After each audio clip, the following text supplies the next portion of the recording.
বাংলার এসআইআর নথি 5 বছর সংরক্ষণ পরে ভুল ধরা পড়লেও জেলা শাসকের বিরুদ্ধে ব্যবস্থা, শাস্তি পেতে হবে ইআরও এইআরও কেও।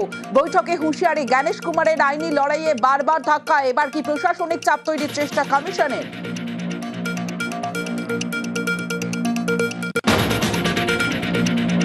মায়ের ইচ্ছে পূরণে চোখদান করে গ্রেফতার, বিনা কারণে 3 দিন জেল খেটে অবশেষে জামিন। জেল মুক্তির পর পুলিশের বিরুদ্ধে সরব সমাজকর্মী, মামলা থেকে অব্যাহতির দাবি আমির চাঁদের।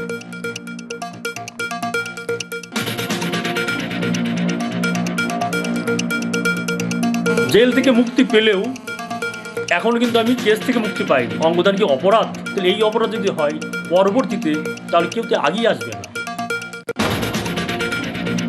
মায়ের চোখদান করে রোষের মুখে সমাজকর্মী, কুসংস্কারের অন্ধকার থেকে রেহাই পায়নি 9 বছরের ছেলেও।